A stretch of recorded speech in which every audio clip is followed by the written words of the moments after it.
వాళ్ళు 64 ఉన్నారు, మేము 39 మంది ఉన్నాం, మేము అచ్చోసిన ఆంబోతుల్లాకున్నాం, మేము పోడియంలోకి వచ్చి కుస్తీలు కొట్లాడతాం. ఈ రకమైన భాష వారి గౌరవానికి కానీ ఈ సభను నడిపించుకోవడానికి కానీ సహకరించదు. రెండవ అంశం, పదే పదే గత పాలన గురించి, గత ప్రభుత్వాల గురించి మాట్లాడుతున్నాను. సరే, వారు ఏం మాట్లాడతారో మొత్తం విన్నాక రిప్లై చేద్దాం అనుకున్నాను. కాకపోతే నా రిప్లై కోసం వారు తహతహలాడుతున్నారు. గత పాలనలో యూత్ కాంగ్రెస్ వైస్ ప్రెసిడెంట్గా కల్వకుంట్ల చంద్రశేఖరరావుకు అవకాశం ఇచ్చిందే కాంగ్రెస్ పార్టీ. సింగిల్ విండో డైరెక్టర్గా ఎన్నికల్లో పోటీ చేయడానికి ఇస్తే కాంగ్రెస్ పార్టీ తరఫున నిలబడి ఓడిపోయిందే చంద్రశేఖరరావు. గత పాలనలో ఎంపీగా గెలిపించిందే కాంగ్రెస్ పార్టీ. గత పాలనలో షిప్పింగ్ మినిస్ట్రీ ఇచ్చిందే కాంగ్రెస్ పార్టీ. ఆ తర్వాత కార్మిక శాఖ మంత్రి ఇచ్చిందే కాంగ్రెస్ పార్టీ. అంతెందుకు ఇక్కడ సభ్యుడు ఉన్నాడు, వారు కూడా వారి కుటుంబ సభ్యులే. ఎమ్మెల్యే కాకుండానే మంత్రిని చేసి తర్వాత ఎమ్మెల్యేగా ఎన్నిక చేయడానికి సహకరించిందే కాంగ్రెస్ పార్టీ. ఈరోజు వాళ్ళు ఏ పేరైతే వినోద్ అనుకుంటున్నారో ఆ రాజశేఖర రెడ్డి గారే ఆ మంత్రివర్గంలోనే గత ఆర్థిక శాఖ మంత్రి, సిద్దిపేట ఎమ్మెల్యే గారు ఎమ్మెల్యే పదవి లేకుండా మంత్రిగా ప్రమాణ స్వీకారం చేసిండ్రు. రాజశేఖర రెడ్డి గారి నాయకత్వమే ఈ దేశానికి బలమైన నాయకత్వం అని అందులో పనిచేసిండ్రు. మూడవది, పోతిరెడ్డిపాడు పొక్క పెద్దది చేసినప్పుడు కీర్తిశేషులు నాయన్ నరసింహారెడ్డి గారు కడప జిల్లా ఇన్ఛార్జ్ మినిస్టర్. ఆ రోజు కొట్లాడింది పోతిరెడ్డిపాడు మీద కీర్తిశేషులు పి జనార్దన్ రెడ్డి గారు. పోతిరెడ్డిపాడు పొక్క పెద్దది చేసినప్పుడు ఇక్కడ ఉన్నోళ్ళు ఎవరు ప్రాణత్యాగాలు చేస్తామని ఎవరు కొట్లాడలే, ఎవరు మాట్లాడలే. సొంత పార్టీ, సొంత ప్రభుత్వం ఉన్న తెలంగాణ ప్రజల హక్కులను భంగం కలిగించొద్దు, కృష్ణానది జలాలలో మా వాటా మాకు ఉండాలి, మా వాటాను ఎవరు తీసుకెళ్ళినా మేము ఒప్పుకోమని కొట్లాడింది ఆనాటి నాయకుడు పి జనార్దన్ రెడ్డి గారు మాట్లాడిండ్రు తప్ప వీళ్ళు కాదు.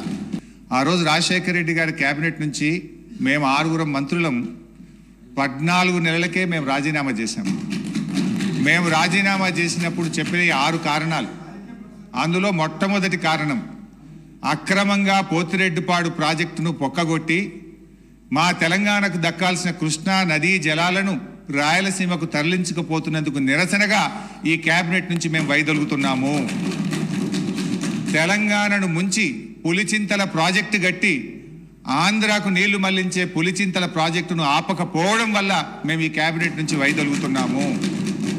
610 జీవో అమలు చేయడంలో నిర్లక్ష్యం కారణంగా మా తెలంగాణ పిల్లలకు ఉద్యోగాలు దక్కే విషయంలో మా మాట తప్పుతున్నందుకు నిరసనగా ఈ క్యాబినెట్ నుంచి మేము వైదొలుగుతున్నాము. నక్సలైట్లతో చర్చల పేరిట చర్చలు జరిపి ఎన్కౌంటర్లు చేస్తున్నారు, ఆ ఫేక్ ఎన్కౌంటర్లు జరుగుతున్నాయి కనుక మేము రాజీనామా చేస్తున్నాము.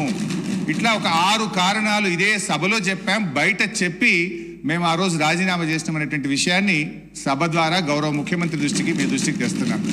రెండో విషయం, ఇదే సభలో అదే పోడియం దగ్గర మీరు రికార్డులు తీయండి, నా చేతిలో ప్లే కార్డ్, మేము ఆ రోజు ఉన్న మా పద్మారావు గౌడు శాసనసభ్యులం పోతిరెడ్డి ప్రాజెక్టును వెంటనే ఆపాలని చెప్పి 45 రోజులు మొత్తం బడ్జెట్ సెషన్ మొత్తం పోతిరెడ్డి ప్రాజెక్టు ఆపాలని మేము అక్కడి నుంచి, కీర్తిశేషులు పీజేఆర్ గారు ఒక్కడు కాంగ్రెస్ పార్టీ నుంచి ఇక్కడి నుంచి కొట్లాడిండ్రు ఒక్కడే. ఆ రోజు మంత్రులుగా ఉన్న చాలా మంది పెదవులు ముచ్చుకొని ఇక్కడ కూర్చున్నారు తప్ప ఆ రోజు మాతో గొంతు కలిపింది ఒకే ఒక్కడు పీజేఆర్. ఆ పీజేఆర్ తనయుడు విష్ణువర్ధన్ రెడ్డి కూడా ఈరోజు మాతోనే ఉన్నాడు. రెండో విషయం, I would like to clarify. నేను విషయాల్లో చర్చలకు పోతే చాలా చెప్పాలి కానీ just I'm trying to give the clarification. ఇది ముఖ్యమంత్రి గారు చెప్పిన పోతిరెడ్డిపాడు విషయం. రెండో విషయం, ముఖ్యమంత్రి గారు మాట్లాడుతూ నేను శాసనసభ్యుడు కాకుండా మంత్రి చేసిన ఘనత కాంగ్రెస్ పార్టీది అని వారు మాట్లాడినారు. ఆ కాంగ్రెస్ పార్టీని అధికారంలో తెచ్చిన ఘనత టీఆర్ఎస్ పార్టీది. ఆ రోజు చంద్రబాబు నాయుడు గారు తెలుగుదేశం హయాంలో వీరు ఓడిపోయి కనీసం ప్రతిపక్ష హోదా దక్కకుండా పూర్తిగా దిగజారిపోయినటువంటి కాంగ్రెస్ పార్టీకి జీవం పోసింది కేసీఆర్ గారు, టీఆర్ఎస్ పార్టీ. ఎందుకంటే నేను ఆ రోజు నేను ఆ రోజు ప్రణబ్ ముఖర్జీ గారితో హిమాచల్ భవన్లో చర్చలు జరిగినప్పుడు కీర్తిశేషులు వెంకటస్వామి గారు, గౌరవనీయులు మాజీ ఎంపీ సురేందర్ రెడ్డి గారు, కేసీఆర్ గారు, ఆలే నరేంద్ర గారు, నేను ఆ చర్చల్లో ఉన్నాను. కేసీఆర్ గారు ఆ రోజు మాట్లాడుతూ ఆ అలయన్స్ చర్చలు జరిగినప్పుడు తప్పకుండా ఈ రాష్ట్రంలో కాంగ్రెస్ పార్టీ అధికారంలోకి తెస్తాం, దేశంలో కూడా అధికారంలోకి వస్తుందంటే ఆ రోజు ప్రణబ్ ముఖర్జీ గారు మాజీ రాష్ట్రపతి గారు అన్న మాట I was part of the discussion. Chandrashekar garu మీరు అన్నట్టు నిజంగా కాంగ్రెస్ పార్టీ అధికారంలోకి వస్తే నువ్వు నా ఇంట్లో కూర్చొని తెలంగాణ రాష్ట్రం తీసుకొని పో, నిజంగా అధికారంలోకి వస్తుందా అని ఆయన అన్నారు. ఆ రోజు మేం పొత్తు పెట్టుకోవడం వల్లనే ఆ రోజు కాంగ్రెస్ పార్టీ అధికారంలోకి వచ్చింది తప్ప మీరేదో గెలిస్తే మాకు పదవులు ఇచ్చారు కాదు. మేము కాంగ్రెస్ పార్టీకి భిక్ష పెట్టినాం, మేము కాంగ్రెస్ పార్టీని అధికారంలో తేవడానికి ఆ రోజు సహకరించమనే విషయాన్ని గుర్తు చేస్తా ఉన్నాం. ఐటీఐఆర్ వచ్చి ఉంటే ఏదో జరిగి ఉండేది. అసలు ఐటీఐఆర్ అంటే అక్కడ కూర్చున్న వాళ్ళు ఒక్కరికైనా తెలుసా అధ్యక్ష? అసలు అది ఏందో తెలియదు అధ్యక్ష. నేను అడుగుతా ఉన్నా, ఇన్ఫర్మేషన్ టెక్నాలజీ ఇన్వెస్ట్మెంట్ రీజన్ ఏం చెప్పిన అధ్యక్ష? అందులో ఇన్ఫర్మేషన్ టెక్నాలజీ ఇన్వెస్ట్మెంట్ రీజన్ ప్రపోజల్లో 2013లో ఆనాడు యూపీఏ ప్రభుత్వం పెట్టినప్పుడు ఏం చెప్పారు అధ్యక్ష? అందులో ఐటీఐఆర్ అనేది కనుక వస్తే 2035వ సంవత్సరం కల్లా 2035 అంటే ఇంకా 11 ఏళ్ల తర్వాత 12 ఏళ్ల తర్వాత మనం అంటే ఉమ్మడి ఆంధ్రప్రదేశ్, ఆ రోజు ఇంకా తెలంగాణ అన్న మాట లేదు 2013లో, ఉమ్మడి ఆంధ్రప్రదేశ్గా మనం 2,09,000 కోట్ల ఎగుమతులకు చేరుకుంటాం 2035 కల్లా అని చెప్పారు ఐటీఐఆర్ ప్రపోజల్లో. కానీ అధ్యక్ష మా ప్రభుత్వ పనితీరు వల్ల, మా గౌరవ పెద్దలు కేసీఆర్ గారి పనితీరు వల్ల 2022-23 సంవత్సరానికే 2,41,000 కోట్లకు ఐటీ ఎగుమతులను చేర్చింది మా ప్రభుత్వం అధ్యక్ష. ఐటీఐఆర్ లేకున్నా కేంద్రంలో ఉన్న బీజేపీ మోకాలు అడ్డం పెట్టినా అధ్యక్ష ఆ 2035 టార్గెట్ను ఐటీఐఆర్ ఇయ్యకపోయినా సాధించిన ఘనత మా ప్రభుత్వానిది, మా నాయకుడు కేసీఆర్ది అనే మాట నేను గుర్తు చేస్తా ఉన్నా అధ్యక్ష. అధ్యక్ష విచిత్రం ఏంటంటే మేము వాస్తవాలు చెప్తుంటే వాళ్ళకి బాధ అవుతుంది. అభ్యుదయం అంటే అర్థం తెలియని వాళ్ళు వాళ్ళ అవాస్తవాలు చెప్తుంటే మేము చూస్తా కూర్చోవాలన్నా సార్, నిజాలు చెప్పాల్సిన బాధ్యత మా మీద ఉన్నది. అధ్యక్ష వారు చెప్పారు నిన్న మేము 2 గ్యారంటీలు అందులో చెప్పినారు, ఏది గవర్నర్ గారి ప్రసంగంలో 2 గ్యారంటీలు ఆల్రెడీ అమలు చేసినామన్నారు అధ్యక్ష. ఇది అధ్యక్ష వాళ్ళు ఇచ్చిన 6 గ్యారంటీలు ఇవి. ఇక్కడ కూర్చున్న ముఖ్యమంత్రి గారు సంతకం పెట్టినరు, ఉప ముఖ్యమంత్రి గారు కూడా సంతకం పెట్టినరు. 6లో 2 అమలైపోయినాయి అన్నారు అధ్యక్ష. ఏంది అధ్యక్ష? మహాలక్ష్మిలో ఏం చెప్పినరు? ప్రతి నెల మహిళలకు 2,500 రూపాయలు, 500 రూపాయలకే సిలిండరు, ఉచిత బస్సు ప్రయాణం, అదేవిధంగా చేయూత అని ఇంకోటి ఉంది అధ్యక్ష, 4,000 రూపాయలు నెలవారీ పెన్షన్, అదేవిధంగా 10 లక్షల రాజీవ్ ఆరోగ్యశ్రీ. బయటనేమో పోస్టర్లు వేసుకున్నారు, 2 రోజుల్లోనే 2 గ్యారంటీలు చేసినాం అధ్యక్ష. ఏం చేసింది అధ్యక్ష? మహాలక్ష్మిలో ఉచిత బస్సు ప్రయాణం అనేది అంటే 3వ వంతు, ఆ 3వ వంతు కూడా మొత్తం చేయలే. సూపర్ లగ్జరీ కూడా ఫ్రీ అని పెట్టిండ్రు ఇచ్చినప్పుడు గ్యారంటీ కార్డుల మీద.